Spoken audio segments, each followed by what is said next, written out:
Ողջույն։ Հայաստանում հակառուսական տրամադրությունները, որ վերջին տարիներին ուժգնությամբ հեղինակում, գեներացնում էր իշխանությունը, եկել հասել է մի կետի, որը հենց սահմանագիծը անց է։ Իշխանության,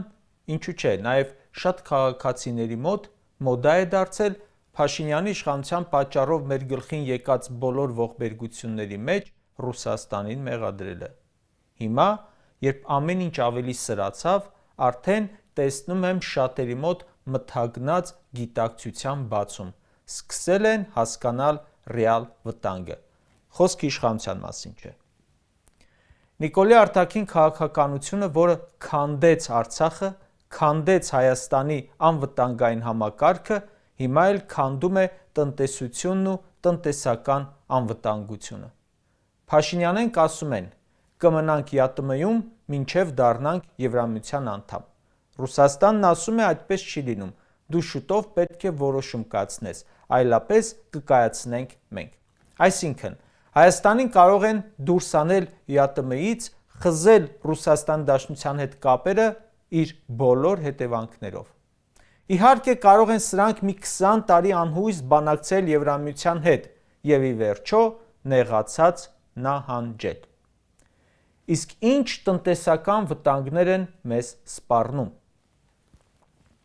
Այն, որ գազի գինը $177-ից հնարավոր է դառնալ $600, ուղղակի թվեր են սովորական քաղաքացու համար, կարող է և լավ չպատկերացնեն էֆեկտը։ Ժողովուրդ ջան, դա նշանակում է 1 խորանարդ մետր գազի գինը մոտ 500 դրամ կարող է դառնալ։ 9 միլիոն դրամ պարգևավճար ստացող ՔՊԱ-ական նախարարը կասի հետո ինչ կվճարենք, բայց իրականում 50% աղքատության մեջ գտնվող երկրի ամեն բնակչի համար կարևոր է դա։ Բայց գազի գինը ընդամենը մեկն է։ Մեկն ասում է Ռուսաստանը և ԵԱՏՄ-ն մեր կարիք ավելի շատ ունեն, քան մենք իրենցը։ Ու այդ ասողը թվերին չտիրապետող, իր ոլորտից չհասկացող մեկն է, մի պոպուլիստ, որը քաջ Նազարի բախտով նախարար է։ Վերջին փոդքասթում Հայաստանի Հանրապետության երկրորդ նախագահը թվեր է բերում, որ Հայաստանի առևտրի 35%-ը Ռուսաստանի Դաշնության հետ է, իսկ ուկրաինական պատերազմով պայմանավորված գումարած վերարտահանումները շուրջ 60%։ Իսկ Ռուսաստանի արտաքին առևտրի ծավալի մեջ Հայաստանը կազմում է ընդամենը 0.5%։ Են որ ասում են Ռուսաստանի Դաշնության համար մենք ավելի կարևոր ենք, քան իրենք մեզ համար, այս թվերից գաղափար ունեն դրանք։ Դու զրկվելու ես 60%-ից, իրենք զրկվելու են 0.5%-ից։ Այդ 0.5%-ի կորուստը հաստատապես չեն էլ զգա։ Հայաստանի գյուղարտադրանքը համարյա ամբողջությամբ արտահանվում է մեկ ուղղությամբ՝ Ռուսաստանի Դաշնություն, Եվրամիություն 0% է, կոնյակը նույնպես, ինչ ենք անելու։ Փաշինյանը Ռուսաստանից տնտեսական կախվածությունը 8 տարում հասցրել է պատմական ռեկորդի ու այն պահին, երբ կախվածությունը բարձրակետում է գտնվում, փչացնում է հարաբերությունները։ Դա նշանակում է տնտեսության փլուզում։ Գուցե մտածեք, այսպես է անում, որ վերջին հույսը մնան Թուրքիան ու Ադրբեջանը, բայց ժողովուրդ ջան, գյուղմթերքի արտահանում չես կարող անել այդ երկրներ։ Նույն բանը նաև իրենք են արտադրում։ Մեզնից շատ ու մեզնից էժան։ Նրանց հետ սահմանի բացումը սրանցորոք ընդհակառակը մեզ մեկ այլ տնտեսական քաոսի ու կախվածության մեջ է գցելու։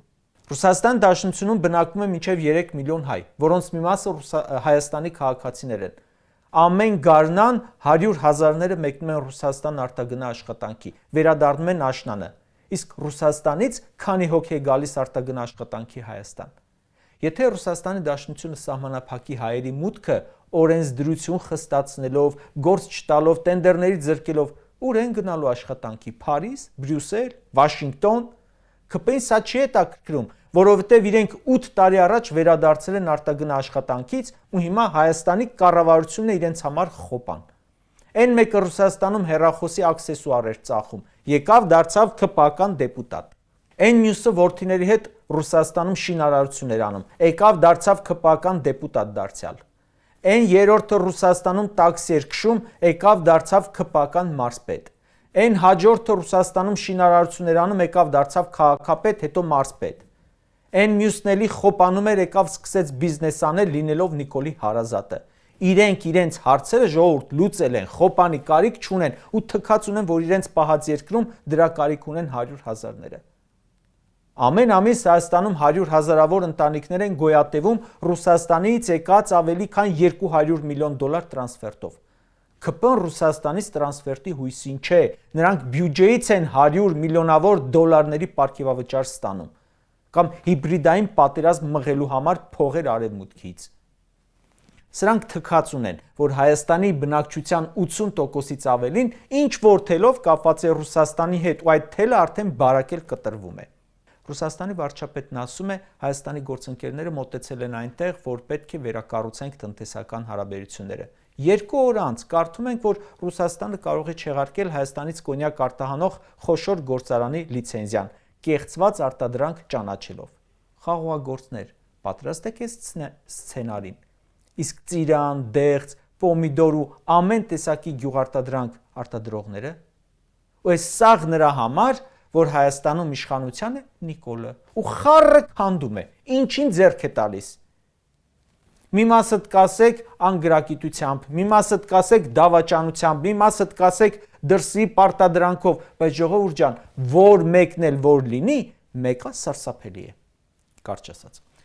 Քանի անգամ ասել եմ, Նիկոլենց բախտը բերել է, որ ռուսները իրենց անլուրջ են վերաբերում ու չեն թշնամանում, որովհետև հայ ժողովրդի հետ դարավոր թելերով են կապված, բայց արդեն եկել է մի պահ, որ կարող է դա էլ հաշվի չառնեն։ Հիմա զգուշացնում են Հայաստանի Հանրապետության քաղաքացի ուշքյարի։ Այսօր Փաշինյանն ասել է, թե Պուտինի հետ պայմանավորվել են հունիսի 2-րդ կեսին բարձր մակարդակով հանդիպել։ Չեմ կարծում, նրանք սրան լուրջ ընդունեն, որ անգամ հերքեն կամ հաստատեն դա։ Նիկոլը տեսնում է իր վերջին արածների վտանգը, տեսնում է, որ իր շանսերը քչացել են ու հիմա փորձում է այս թվարկածս բոլոր շերտերին ազդակ տալ, թե ամեն ինչ լավ կլինի։ Ինքը կմնա, կպայմանավորվի ու արտահանման խնդիրներ չեն լինի։ Դա փրփուրից կախվելու փորձ է։ Կամ միգուցե սա Նիկոլ Փաշինյանի exit պլանն է, ինչպես ասում են, ելքի ծրագիրը։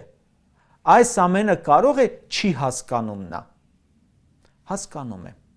Հակառուսականությունը գեներացրեց, այդ ալիքի վրա գնաց եւ հարաբերությունները Ռուսաստանի հետ վերջնականապես վատթարացնելու, հասկանալով, որ լուրջ խնդիրներ են լինելու։ Իսկ միգուցե միտքն էլ հենց դա է, այս ընտրություններում տապալումից հետո